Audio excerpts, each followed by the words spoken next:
உச்ச வலிமை கிட்ட குரு இருக்கு. ஊட கொடுத்தவனோட வலிமை எப்படி இருக்கு? உச்சங்கிட்ட இருக்கு. கடகத்துல உச்சம். உங்க ராசி வந்து குரு உச்சமாகறாரு.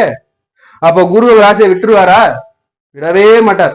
சார் ஆனா குரு எனக்கு வந்து பாத்தீங்கன்னா 6க்கும் 9க்கும் அதிபதியே சார்.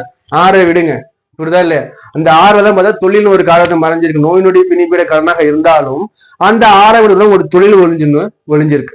அப்ப தொழிலை கொடுக்க போறதும் குரு தானே. சரி, இப்போ 9ஆம் இடம் பாக்கியாதிபதி வீடு கொடுத்த போனா உச்சம் நோக்கி போறார். கடகத்து வீட்டை நோக்கி வர்றார். அது ஒரு பக்கம். இந்த பக்கம் சனி மகர மேசத்துல சனி பகவான் பாத்தீங்கன்னா உங்களுக்கு வந்து நிஷ்பலம். இவருக்கு பவர் கிடையாது. துலாத்துல சனி பகவான் உச்சம். துலாத்துல வரும்போது சனி நல்லா பவரா இருப்பாரு. மேசத்திட்ட போகும்போது சனி பகவான் தன் பவரை இழக்கிறாரு. அப்போ இந்த சனிங்கிறது எப்படி, இங்க குருங்கிறது எப்படி, நீங்களே யோசிச்சு பாருங்க. வீடு கொடுத்தவன் வலுவா இருக்கான். வீடு கொடுத்தவன் பாத்தீங்கன்னா உங்களுக்கு குரு பாத்தீங்கன்னா சனி பகவான் பயிற்சி ஆகியிருந்த அமர்ற காலகட்டத்துல 11ல குரு இருப்பார். புரியுதா? 11ங்கிறது கலகத்துக்கு மிக நெருங்கிய ஸ்தானம். அடுத்து குரு பயிற்சி வரும்போது இந்த குருவாகப்பட்ட மிதுனத்துக்கு வந்துடுவார். ரொம்ப ரொம்ப கிட்ட வந்துடுவார். அப்போ 90% பவர்ல இவர் இருக்காரு.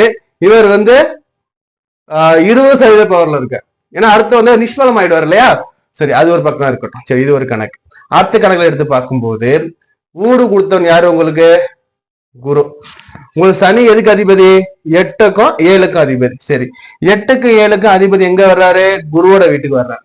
நல்லவன் வீட்டுல வந்து அமர்ந்துடுறாரு. புரிதல்? நல்லவன் வீட்டுல வந்து அமரும் போது எப்படி சார் பண்ண போறாருன்னா தொழில இருந்த பிரச்சனையை முதல்ல நீக்கிறாரு. உங்களுக்கு தொழில குடைச்சி கொடுத்துருந்தவங்க விலக போறாங்கன்னு அர்த்தம்.